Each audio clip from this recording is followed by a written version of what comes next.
Hello everyone, what's up? I am Matt Hunt for Octopi Poker, and in today's video we're going to cover a super interesting hand that took place in the recent Triton Jeju 2 50k no limit hold'em, and it's at the final table between Punnat Punsri and Samuel Mullur. Now, Punnat Punsri goes on and wins this tournament, so this hand was a big part of him finding his way to that trophy. Let's take a look at the situation. We first have Samuel here, who's six-handed, is going to be one of the middle stacks, and he's going to min-raise in the low jack with the ace-king offsuit. He's going to fold around to Punnat in the big blind here with the jack-3 of diamonds, who's going to defend. So let's start out by taking a look at this pre-flop sim just to check out both players' strategies here. As you can see, we have Samuel's raising range right here with this two big blind size. It is pretty tight because he does have a lot of ICM pressure placed on him. He's got a pretty high risk premium against Punnat down here that you can see, 15.8%. Punnat doesn't have to be super tight here. He's only got 5.7%, so he's defending pretty wide. You can see a lot of hands calling here and a pretty polar 3-bet range of jacks plus an ace-king for value, and then, of course, a decent chunk of bluffs down in this bottom left-hand corner that you do often see from the big blind in a lot of these scenarios. So, with that said, both players doing fine so far strategy-wise. Let's go to the flop. The flop is Jack-9 deuce with two clubs. Now, this is a pretty good one for Samuel here, even though he's under all that ICM pressure. It is a board where his overpairs are still pretty strong. Punnat can't have that many offsuit two pairs, so decent spot for Samuel. Punnat checks, and Samuel's going to come along and bet 2.5 into 5.5, so about just under half pot there. Let's take a look at his flop strategy. And let's also see Punnat call and take a look at what Punnat is supposed to be doing there against that flop bet. So this is our flop right here. As you can see, Punnat just has a range check here. There's no reason for him to donk bet this flop, even with all of that ICM pressure he can exert. And Samuel's strategy versus that check is relatively aggressive. He does have a reasonable c-bet frequency here, but only about half of his range, despite the fact that it's a good board for him. This is just a product of how much ICM pressure he's under. His exact hand, ace-king off here with no club, is going to be kind of a mix here. Doesn't really matter too much what he does. And of course, he does go ahead and c-bet, and completely fine for that to be the case.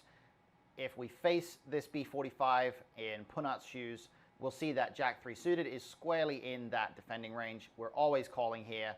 No reason to do anything different. And he's making about 9.25k in EV there by calling this hand. So all good so far from both players. Samuel's hand is a mix, Punnat's is a pure check call. Let's see the turn card. So the turn is where things get really interesting here, because the turn is a jack. It does pair the board, it gives Punnat trips, and of course Samuel's hand now just becomes pretty much a pure bluff catcher. So Punnat actually does come with a donk bet here for about 35% pot.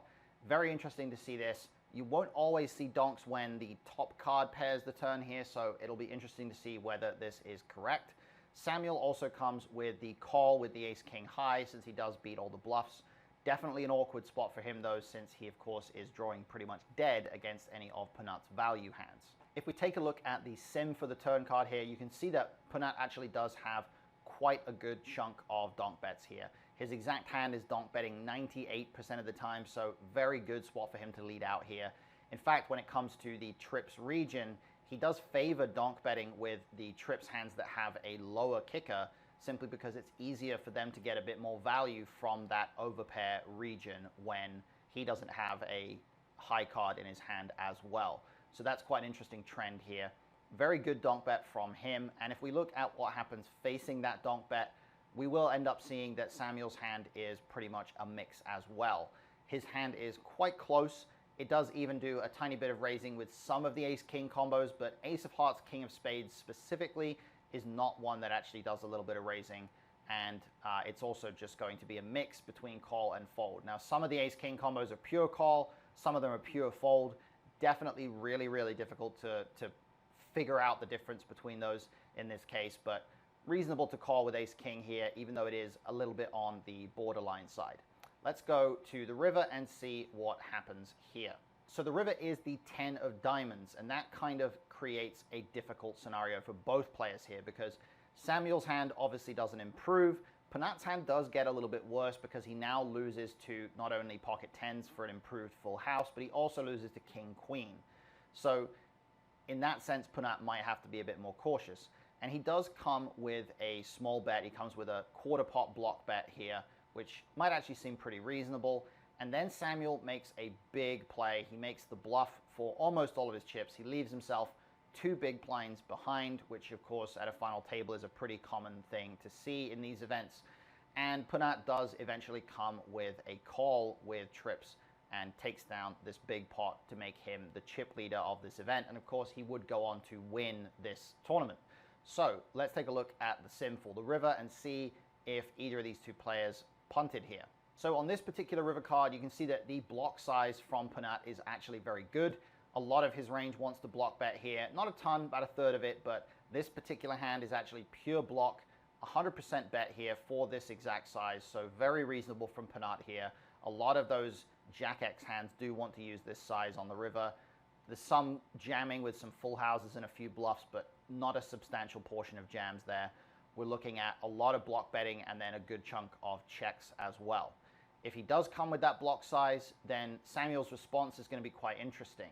You might expect that a hand like King Queen would be an obvious jam here, but in fact it's quite close. Hands like Pocket Kings and Pocket Queens are actually close between call and fold, depending on exactly which combo they have.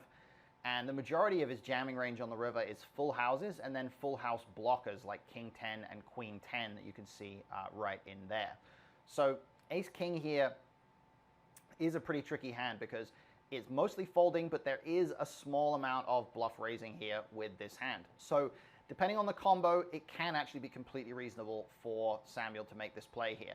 And if you see the EVs here, technically it's losing $6 with this exact combo, but that is 0 EV in this spot. That is close enough to 0 that we should just look at it as this is a mixed 0 EV play that, in fact, it's actually reasonable for Samuel to make here. It's borderline, but it's reasonable. So interesting to see that he managed to find a bluff that I think a lot of players would not find in this spot. Now, if we look at Punnat's response, this is where things get really interesting because if we put ourselves in Punnat's shoes here, it might be tempting to think, well, a jack is really strong. In fact, a jack is just a bluff catcher here. If we highlight that Jack X region, then you can actually see that a pretty big chunk of those Jack X hands are folding here. Some of them are better than others. You can see that the King Jack, Queen Jack, those are slightly better because they do block some of that King Queen type stuff that can jam sometimes, but all of that Jack 3 through Jack 8 here is very, very marginal. It's pretty much just a bluff catcher. Punnat does call with the Jack 3 and he does end up taking it down, so it's possible that he maybe thought that Samuel was over bluffing. It's possible that he just randomized and ended up with a call. What also is very interesting is that technically Jack 3 of hearts is better than Jack 3 of diamonds. Now, there's not really any realistic way to know that in game. This is really, really micro level stuff that the solver can figure out, but that humans can't really. So very, very tricky to ever know the difference between these 2 combos in game. I wouldn't think it's fair to Punnat to say this is a mistake just because he happened to call with Jack 3 suited of diamonds instead of Jack 3 suited of hearts. And you can see that the margin here is only about $50 either way. So $50 in a 50K buy-in, certainly not a massive margin. However, he does make the call here, and of course it ends up propelling him to first place in this event. And if you look at the stack map, you can see that he pretty much stayed as one of the chip leaders through most of this final table. Little bit of a waiver here once he gets 3 or 4 handed, but he does chip up and takes it down at the end there for a score of almost $1.7 million. So great performance from Punnat, really interesting hand from 2 very elite level players. So if you guys want to check out the full final table review, you can see the link to that video right here. You can also see the link in the description to the hand report for this specific hand that you guys can check out with some more detail. So thanks everybody, and I will be back again in our next video.